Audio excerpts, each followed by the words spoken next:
Hey, welcome to Guitar Theory Academy. My name is Nathan Ayer, and in this lesson we're going to be talking about the natural notes.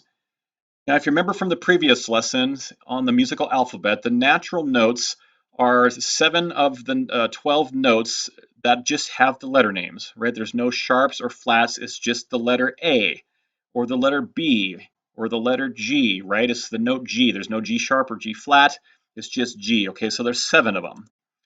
So let's review real quick. Here's A, B, C, D, E, F, and G. And of course it repeats A, B, C, D, E, right? Depending how long your keyboard is. And if you go backwards, G, F, E, D, and C, right? So those are all the white notes on the piano. And that's why the piano is such a great instrument to learn the natural notes, because it's all the white notes. All the white notes, and that's why piano players love to play in the key of C. And we'll talk about keys and scales in a future lesson. But this is why, because it's all the white notes. You don't have to think, right? You could do it with your eyes closed. If you bump into a black note, just don't play it, right? These are all the natural notes. Okay, so we're just going to study the natural notes. These are 7 notes. We're going to ignore the sharps and flats for this lesson. And let's just take a look at a couple special spots, in the natural notes here. One of the spots is between B and C. And if you'll notice, there's no black note in between. Okay, this is one of the only 2 spots where there's not a note in between. If you look at A and B, there's a note in between, right? It's either A sharp or B flat. Or if you look at D and E, right, there's a note in between. It's D sharp or E flat, right? But between B and C, you can't cram another note in between there, okay? That's a natural occurring half step. Okay, one other spot is between E and F. You'll notice that there's no black note, okay? And that's another natural occurring half step. Okay, so you have 7 notes, and 2 of the pairs have a natural occurring half step, and it's between B and C and E and F. Okay, so memorize this. If I were to test you on this and I said, hey, in the natural notes, where are the natural occurring half steps? The answer, between B and C and notes E and F. Okay, so let's jump to the guitar. Let's find a random A, and let's fill in the natural notes. All right. So now we have a half step between B and C and a half step between E and F. Okay, it doesn't change. Okay, so same thing, you could do this on a mandolin. Okay, as long as you know where B is, okay, C is a half step up. You could do this on a banjo. If you know where E is, F is 1 fret up, or 1 half step up.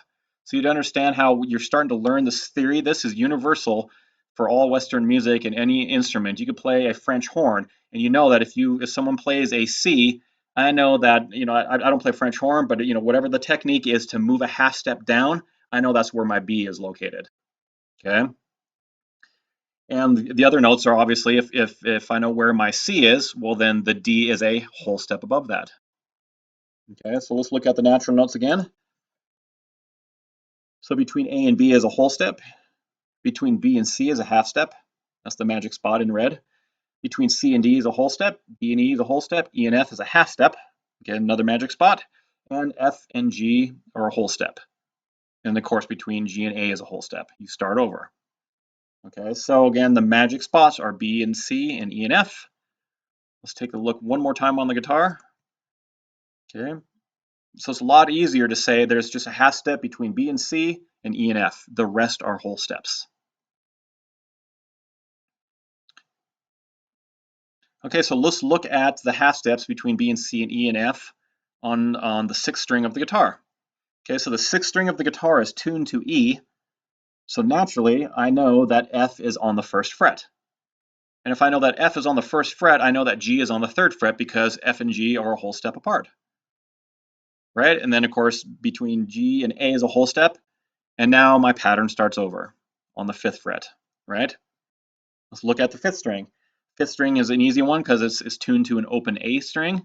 So I know that the note B is on the 2nd fret because it's a whole step away. And of course, B and C are right next to each other, so C is on the 3rd fret. String 4 is tuned to an open D, so that means when you pluck it, it's a D. I don't have to, fret the note. Therefore, the note E is on fret number 2, and thus my continue on until I get to A, and then I start over. String 3 is tuned to a G, therefore an A starts on the 2nd fret. And again, my pattern starts over, B and C between 4 and 5, E and F is at 9 and 10. String 2 is tuned to a B, and of course, that's one of the magic spots, so I know that C is on the 1st fret. And string 1 is tuned to an E, therefore, fret number 1 is an F. Okay, and of course, the pattern repeats itself. Okay, so this is a lot of notes. Okay, I don't expect you to memorize this. It's just a visual example of how this pattern never changes. So the point being, you could tune any of these strings to a different note, and then you know from this pattern, you know where you are. So I could tune, let's say the 6th string. I can tune the 6th string to an A, and I would know that B would be on the 2nd fret. Okay, and this is how you learn other instruments. So the mandolin, the low string, the thickest string, okay, is tuned to a G. Okay, therefore I know that the 2nd fret is A, and my pattern starts. Okay, I know that a banjo, the lowest string on a banjo, is tuned to a C. Okay, same thing with a mandocello is tuned to a C, or cello is tuned to a C. Okay, so I know that if I want to find my D, is a whole step up, which would mean D is on the 2nd fret. Right? And then E would be on the 4th, and then E and F, there's your magic spot. F would be on the 5th fret. Okay, so you see how this music theory never changes. That's the fantastic thing about this. You could start jumping to other instruments, and as long as someone shows you or you use your ear and you know where B is, C is right next to it. It's just a half step up. I don't care what instrument you're on.